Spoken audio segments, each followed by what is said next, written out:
Castrol company विरोधात शेतकऱ्यांच्या वारसांचा कुटुंबासह आमरण उपोषण सुरू। पाताळगंगा औद्योगिक क्षेत्रातील कैरे गावचे गोविंद हडकू पाटील, जगन्नाथ दामाजी पाटील व अनंत नामदेव पाटील या प्रकल्प बाधित शेतकऱ्यांची लागवडीखालील जमीन कॅस्ट्रॉल कंपनीला त्यावेळी कारखान्यासाठी दिली होती। यावेळी कंपनीने शेतकऱ्यांच्या वारसाला कंपनीत कायमस्वरूपी समाविष्ट करू असे आश्वासन दिले होते, परंतु कंपनीने या शेतकऱ्यांच्या मुलांना कायमस्वरूपी कामावर घेतले नाही।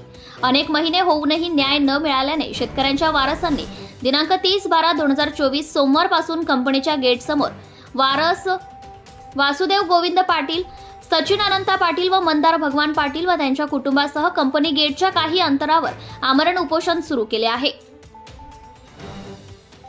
प्रकल्पग्रस्त वारसांची शेतजमीन कॅस्ट्रॉल कंपनीसाठी घेतली असून सदरची मिळकत हीच त्यांची उत्पन्नाचे साधन असल्यामुळे प्रकल्पग्रस्त शेतकऱ्यांवर उपासमारीची वेळ आली आहे। यावेळी शेत जमीन घेताना शेतकऱ्यांना कामगार म्हणून कामावर घेतले व शिक्षण नाही म्हणून त्यांना कंपनी व्यवस्थापनाने कामावरून कमी केले।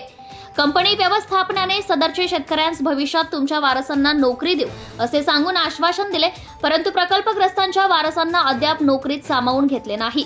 मागील वर्षात कामगार नेत्या श्रुती म्हात्रे यांच्या नेतृत्वाखाली शेतकरी प्रकल्पग्रस्तांनी साखळी उपोषण केले असता कंपनी प्रशासनाने प्रकल्पग्रस्त शेतकऱ्यांना सांगितले की सध्या शिकाऊ म्हणून घेतो व त्यांचा शिकाऊ कालावधी पूर्ण झाला की कायमचे नोकरीस घेतो असे सांगितले होते। त्यावेळी हे आंदोलन मागे घेण्यात आले होते, परंतु कॅस्ट्रॉल कंपनीने आमचा विश्वासघात केला असल्याचं शेतकऱ्यांचे वारसदार मुले वासुदेव गोविंद पाटील व सचिन अनंत पाटील यांचा सदरचा प्रकल्पात शिकाऊ कालावधी पूर्ण झाला असूनही आजतागायत कायमच्या नोकरीत घेतलेले नाही, तसेच नोकरीस घेण्यास जाणीवपूर्वक टाळाटाळ कंपनी प्रशासन करीत असल्याचं सदरच्या प्रकल्पग्रस्तांनी आंदोलनाचा पवित्रा घेतला असून आमरण उपोषणाची तयारी ठेवली आहे। स्थानिक प्रकल्पग्रस्त शेतकऱ्यांना कंपनी व्यवस्थापन कामावर घेण्यास तयार नसून या कंपनीच्या आडमुठी धोरणामुळे वारसांचे कुटुंबासह पोषण राहणार आहे। जाणीवपूर्वक भूमिपुत्रांना कंपनी टाळाटाळ करीत आहे असे दिसून येते।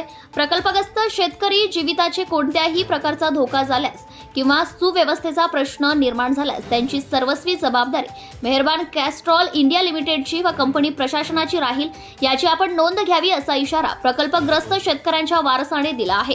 यावेळी स्थानिक नेते व सर्व पक्षाने जाहीर पाठिंबा दिला असल्याचं चित्र पाहावयास मिळत आहे। महाराष्ट्र न्यूज लाईव्ह साठी रिया खराडे।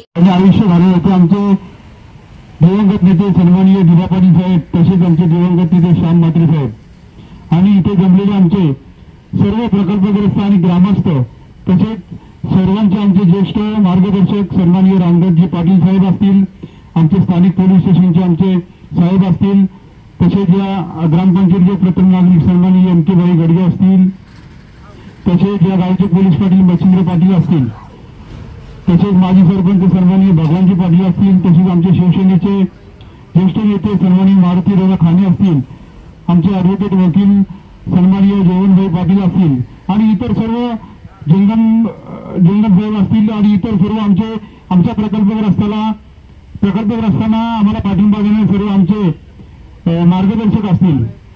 आज आपण आजची तारीख 30/12/2023 या कॅस्ट्रॉल कंपनीसाठी आम्ही आमरण उपोषण चालू केलेले आहे। या उपोषणाला आम्हाला तसं बघायला गेलं तर आम्ही गेले वर्षभर आम्ही प्रयत्न करतोय की बाबा आम्हाला या प्रकल्पग्रस्तांना न्याय मिळावा म्हणून आम्ही गेले वर्षभर प्रयत्न करतोय, तरी सुद्धा आम्हाला या कंपनीने दाद दिली नाही।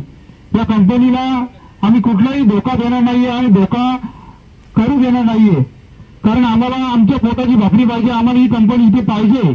जर आम्हाला नको पाहिजे असती तर आम्ही कंपनी ही जागेवर ठेवली नसती, पण आम्हाला या कंपनी पाहिजे। आम्ही कुठल्याही प्रकारचं एक सर्वांना मेसेज देतो किंवा कंपनीचं कोण ऐकलं असेल त्यांना सुद्धा मेसेज देतो की आम्ही तुम्हाला सहकार्याची भावना भूमिका दाखवतो। आमच्या या जमिनी ज्या गेल्यात, आमच्या या प्रकल्पग्रस्तांना आम्हाला नोकरी पाहिजे, त्याच्यासाठी आम्ही आता एकच मनात आणले की बाबा उपोषण आम्ही करणार आणि ते पण असं नाही तर आमरण उपोषण करणार। आम्हाला इथे कायदा सुव्यवस्था कुठलीही बिघडून न देता आमच्या या कामगारांना, आमच्या प्रकल्पग्रस्तांना न्याय मिळवून द्यायचा आहे आणि या न्यायासाठी आम्ही आमरण उपोषण आजपासून चालू केले आहे। आणि या उपोषणामध्ये आमचे वासुदेव पाटील असतील, मंदार पाटील असतील, सचिन पाटील असतील, या तिघांना आम्ही परमनंटली नोकरी यासाठी आम्ही आमरण उपोषण चालू केले. आणि या उपोषणासाठी जे आम्हाला कितीही दिवस जाऊ, आमचा जीव जरी गेला तरी आम्ही हा उपोषण मागे घेणार नाहीयेत. हे कंपनीला, प्रशासनाला आम्ही सांगून देतोय. तसेच आम्ही वरिष्ठ पोलीस निरीक्षक आमचे बांगर साहेब आलते, त्यांना सुद्धा हा मेसेज दिलेला आहे. आम्ही कायदा सुव्यवस्था आपली बिघडवून देणार नाही. आम्हाला आमचा न्याय, आमची हक्क मिळालाच पाहिजे. आम्हाला जर तुम्ही न्याय नसेल देणार तर आमच्या जमिना परत द्या. आम्ही काही झालं तरी चालेल, पण आमच्या एकतर न्याय हक्कासाठी तुम्ही नोकरी नसेल देणार तर आमच्या जमिना खाली करा, आमच्या जमिना परत द्या. आणि हा संघर्ष एवढा मोठा होईल की बघा, आम्हाला जर न्याय नाही मिळाला तर हा संघर्ष खूप विकोपाला जाईल. ही आम्ही धमकी म्हणा, तुम्ही कंपनीनी किंवा काही म्हणा, धमकीच म्हणा आमची. आणि आमच्या बरोबर आम्ही, तुम्ही म्हणत असाल का आमच्याबरोबर कोणी नाहीये, आमच्याबरोबर बरीच काही संघर्ष योद्धे आमच्याबरोबर आहेत, पण आम्ही दाखवून देणार. ज्या वेळेस वेळ येईल तेव्हा आम्ही तुम्हाला दाखवून देऊ. आमचं खरोखर तुम्हाला एक सांगणं आहे की कायदा सुव्यवस्था आम्ही बिघडून देणार नाही. जोपर्यंत आमचा अंत बघताय तोपर्यंत तुम्ही बघा. आम्हाला लवकरात लवकर न्याय मिळावा यासाठी आम्ही हा संघर्ष चालूच ठेवणार. एवढं बोलून मी माझे 2 शब्द संपवतो. जय हिंद, जय महाराष्ट्र. गावातीलच शेतकरी बांधव श्री गोविंद हडकू पाटील, अनंत नामदेव पाटील आणि श्री जगन्नाथ नामाजी पाटील या शेतकऱ्यांच्या वरती, त्यांच्या मुलांवरती ह्या कंपनीने जो काही अन्याय केला आहे, त्यांना पोटाच्या भाकरीपासून, त्यांना आपल्या उदरनिर्वाहापासून वंचित ठेवलं आहे.